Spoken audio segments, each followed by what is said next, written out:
Let's cover some tools that will allow you to use reports more effectively. So we have the user manual and a demonstration queued up. So hopefully the test environment will work well with us today. So we kind of earlier in today's training showed you how to use the user manual and look at reports. And we're going to do a more in-depth example of that right now. So you can use the top navigation and go to reports to get to mapping guides. But it's such a valuable tool. You can see a direct link to it on the CALPADS user manual home screen. You can click view details and you can see it takes you directly to the mapping guides, which is at the bottom here. And you would just look up snapshot reports, SELPA reports, whatever type of reports you are interested in.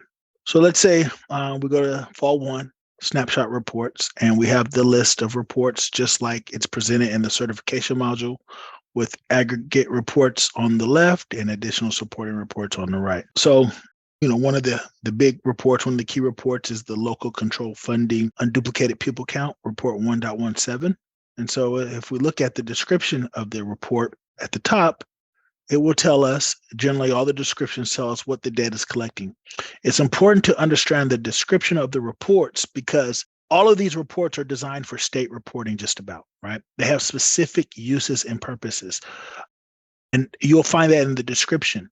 Oftentimes, we want the reports to fit our needs. And while there's ways to kind of use the data to answer our questions, the key thing here is the report is not designed for your use. You cannot customize it. And so you have to know the intention of the report and what's it going to produce. And so the description goes a long way in telling you that. If you scroll down, there's a data as of. So depending on your version, the ODS version allows the user to define the as of date, where if it's the snapshot version, it's always Fall 1, first Wednesday in October, okay? Then something else to note here is the basic selection criteria. And this is almost or maybe more important than the description. The basic selection criteria tells you what and how data comes to the report. So, we'll just go over this real quickly, maybe not every line, right? But the students to be counted must have an open enrollment in the SENR record, right? As of Fall 1 Census Day, okay? The enrollment status is primary, 10, or short term. Notice that there's no secondary enrollments, enrollment status 20, no non-ADA enrollments for like private school or infants and toddlers, enrollment status 50, not included. So it's good to know we're not looking at that set of students. School type, not adult education center. So if we have any enrollments at adult education centers, they're not included on this report. If there is more than one qualifying enrollment for a student, count each school unless both primary and short-term enrollments are within the same LEA.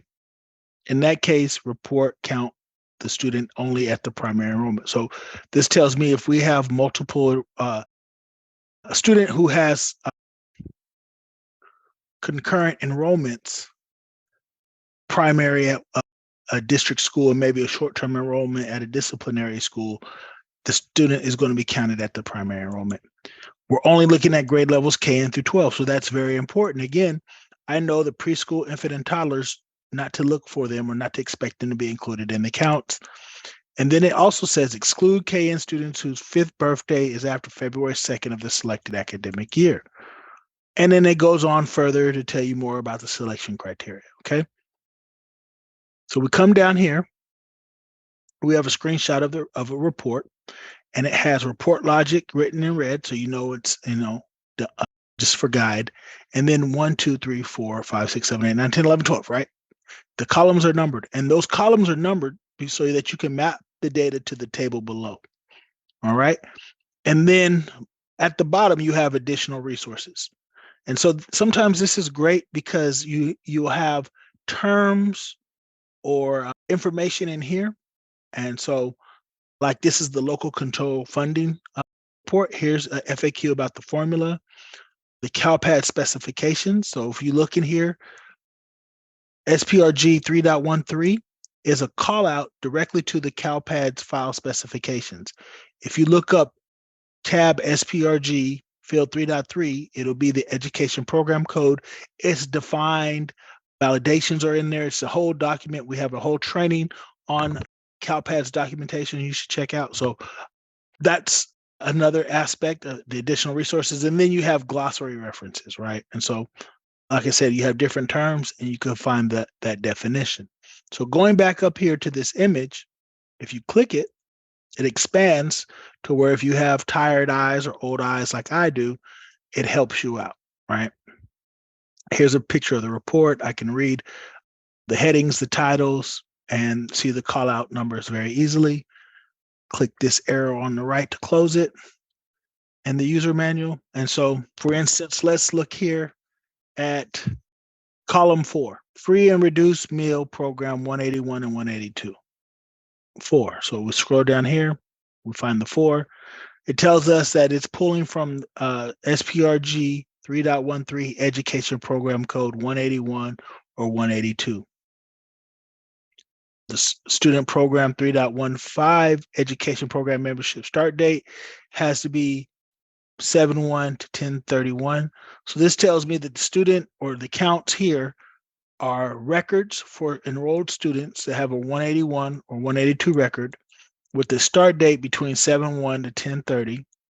It says no exit, so no exit date before census day of the reporting year, and a program membership start date to 10/31. So this is important because census day is or was 10/5. It's the first Wednesday in October, but this tells me that we're looking for student program records 181 and 182 all the way through 10/31. So that's something without this mapping guide I may have missed. All right. So, and details like that are down for every column. So this is, one of the ways that you would use the mapping guide. We'll come back to this. So we're here at the snapshot reports. I'm going to look at report 1.17. And, just to make it a quick example, I've already rendered the report, and here we have it. And so the value of this report is you get to see a count of your students who are eligible for LCFF funding, right? This far right column here, come down to total, and okay, you can do some estimates, some preliminary estimates with these counts. You can verify you're generating as much funding as you think, or if the counts are inflated. That's the primary use for this report. But a lot of people look at the total enrollment in this report and they struggle with it. They want to know where it comes from, what it represents, right? And so in the mapping guide, unfortunately, it's not a great detail, right? It tells you the total enrollment comes from the enrollment file 1.23. Students whose enrollment start date is on census day or before, their primary enrollment status, and the exit date is after census day, right? So that's, it tells us what was in the basic selection criteria. So naturally, okay, so this is the total enrollment on census day. Let me look at report 1.1, right? And so I have that report. And so 1.1 is the enrollment of primary and short-term enrolled students, right? So I'm thinking, hey, this should match up. And you can see here, top line, 453. Going back to the LCFF report, it's 452, right? So now I'm curious, what's the difference, right? What's the difference? And so you would refer back to the mapping guide for 1.1, and you would read through it. Reports the primary and short-term enrollment counts for specific student subgroups at the school level, basic selection criteria, students included with open enrollment as of date, where enrollment status is 10 or 30, grades KN through 12, same as LCFF. If one or more qualifies enrollment exists for a student, count each school, unless both primary and short-term enrollment are the same LA. In that case, okay, so it's some jargon. Age eligibility filter will filter for KN through 12 or 5 through 17. So I didn't select a filter. So then you try to come back and you read it again. But if you remember, we had grade level KN through 12 exclude students whose 5th birthday is February 2nd of the academic year, right? So this is an elementary school. And this report has 452 students, 1.17. The 1.1 has 453. This report does not exclude any students based on age. So that kind of, gives me an indication where I need to look, right? So the 1.2 would show me a list of students, and I would try to click the link of the school, this hyperlink, and look at that version of 1.2, right? That's one thing you can do. But having experience reading the mapping guides, the key here is the student's birth date, right? I have to identify if I have a student who selection criteria doesn't meet the requirements of the report. And part of that selection criteria is their age, which is determined by their birth date, right? So what report would show me a birth date? And so that's when you need to be a little bit familiar, read through the different descriptions of the reports and use the mapping guides, right? One thing along that way is, I filtered specifically for the school. So I have 105 enrollments. I filtered for just kindergartners because I was suspecting it was that age difference, right? So took out all the schools and I just filtered for that school, makes the report render faster. And then I've just filtered for the kindergarten students. So this is the 1.1. I have 105. Remember, this report does not exclude students by age. I did the same thing for the 1.17, kindergarten only at Arlene Bitely Elementary, and I have 104. So I know that discrepancy is going to be within the kindergarten group. So my hunch using the report mapping guide got me there. Now, how do you find out, right?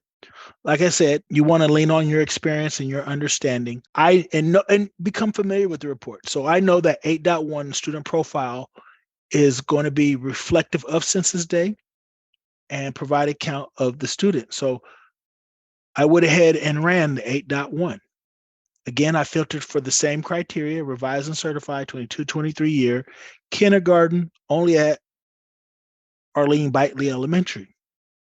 You can use the CALPADS UI just as I have it and try to identify the student, right? You can go line by line, read the student. The second thing you want to become familiar with is auxiliary tools, right? And so one great tool is reports is Excel. So I simply downloaded the report in Excel, and now I have it in front of you. I've taken the time to black out the names. It's not important because we're trying to identify who is our misnomer, right? Who is on report 1.1, giving us 105 students, and not on report 1.17, giving us 104, right? And so let me consolidate this a little bit. All right, so we have Excel in front of us, and we're going to scroll up, right? Same report that we see in the CalPADS UI. I went to data, I click filter. Well, I want to click the column I want to filter. Now I can filter it, right? And that's birth date. We're looking at the birth date. And I'm looking at 5-year-olds with birth dates in February. So I'll just keep blanks and birth date. That'll keep the column header for me.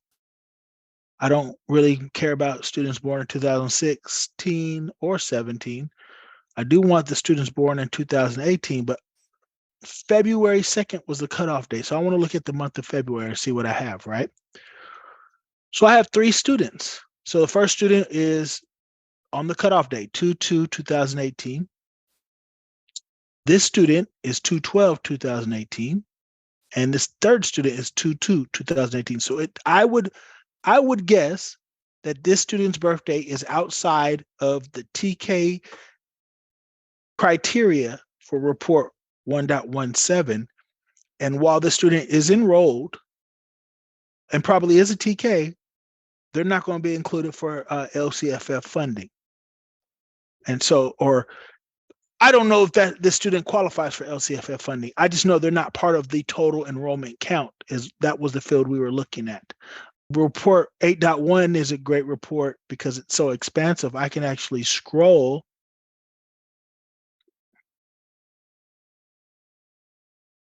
and looking at the column headers, I can confirm that yes, these 3 are TK students. And yes, although we have the student enrolled, they're not quite eligible for TK because they're early TKs, right? their birthday is just outside what the state is allowing. So, we use the mapping guides, we use Excel to filter and sort data to identify why our column or our count was off in a single column. So that's an example of how you can use a mapping guide to your advantage. Okay, so here we have our second example of how to use CalPADS reports with auxiliary tools. In the other example, we use the mapping guides that are in the CalPADS user manual and eventually worked our way to Excel. But even without the mapping guides, Microsoft Excel is a powerful tool when using or working with CalPADS reports. And so let's explain why and give a general example. So I've already exported report 8.1 from Fall 1, the student profile list. I've scrolled, as you can see, the scroll bar has been moved so that no private student data is exposed, right? And so, just to show you, again, it has a lot of data in it. That's why we're using this as an example. In particular, we have data across multiple data types, right? And so we have enrollment data here, right? Enrollment exits if they were withdrawals. We have CELA data, student English language acquisition data. All right, in here, we have student information data, our demographic data, birth country, city, things of that nature, initial U.S. school enrollment. And if we keep scrolling, we have program information, GATE, Title I Part C, transitional kindergarten, armed forces family member, more demographic information, parent, guardian, education level, and then indication, not really data from the special education or the SPED record, but an indication if that student is a student with disabilities. And so that does come from special education. So basically, this report features 5 of the 6 Fall 1 data types, right? So it can be very useful, just the amount of information provided. So let's say we wanted to look across multiple data types, right? So again, from home, you go to the data ribbon in Excel, or you can highlight the entire spreadsheet, click in the uppermost left corner cell, and then going to the data ribbon. Once you're in data, you just click filter, and these arrows indicate that every column is filterable, right? Even with the formatting, we can filter columns. So we can identify, for one, all our English learner students. So we deselect them all. We want English learners, and I want blanks, and I want EL status. The EL status is the title column, so that's why I want that. Blanks, just in case. It's not a value, so I'd probably want to indicate there's any blank columns. Or sometimes blanks are just cells that are part of formatting, so I want to keep the blanks. And then I have the values, right? The different statuses, and I'm selecting EL. Click OK. So as you can see, only EL is there, right? And then I want to know how many of my EL students are native to the US, right? How many of them are US born, right? So I pick birth country, again, the title national origin, and the title is birth country, and then the actual data value is United States. Scroll down, and again, I'm not going to deselect blanks. I just want that as well. And so we didn't see a significant change, but if I scroll up or down, I can confirm all these students are United States, right? And so, now I'm looking at the student information and the CELA record for data out of this single report, right? And so perhaps of those students, I want to know how many of those students are socioeconomically disadvantaged, right? And so this is a combination of program data, socioeconomically disadvantaged, it's program data, it's student demographic information. I can, let's say, we're going to look for how many of them are not socioeconomically disadvantaged, right? And so I can see that I have about 6, 7 students who are not socioeconomically disadvantaged.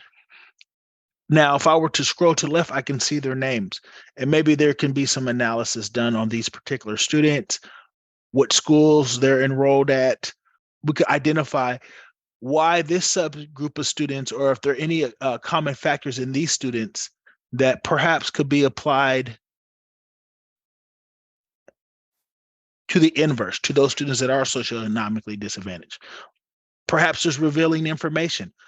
Maybe we can see that despite being English learners, graduation is mostly impacted by their socioeconomic status. Or maybe we can disprove that, and it's not. Maybe all our English learners in that group are on the path to graduation, or maybe none of them are. So either way, you're pulling information to use at your local level outside of the purpose of the report, outside of CALPADS data reporting. Being able to use these auxiliary tools allows you, the user, to use the reports, even though they're not designed for your purposes, right? Each report has a specific purpose.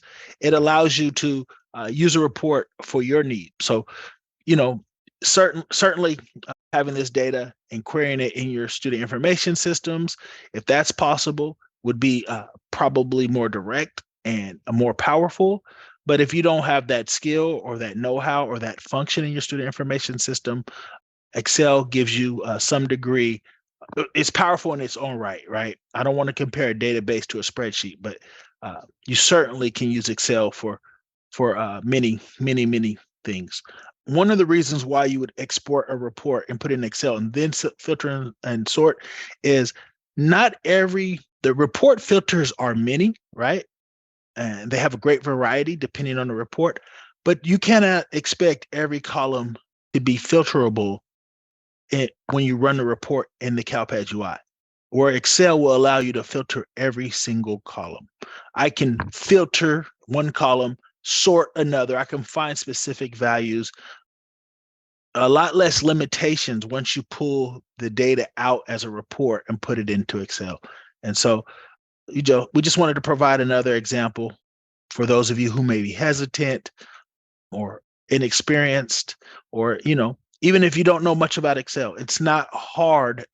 There's many examples on YouTube. There's many examples on if you Google search. I'm sure there's expertise within your LEA. It doesn't take long to get up to speed.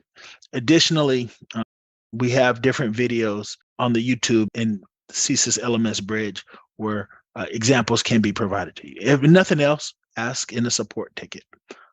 So this is an example of the value of Excel when using reports. And, this is just the tip of the iceberg. So the more you gain experience with CALPADS reports and exporting them into Excel, easier and more proficient it becomes when you're looking for your data and curating data to show or to paint a specific picture.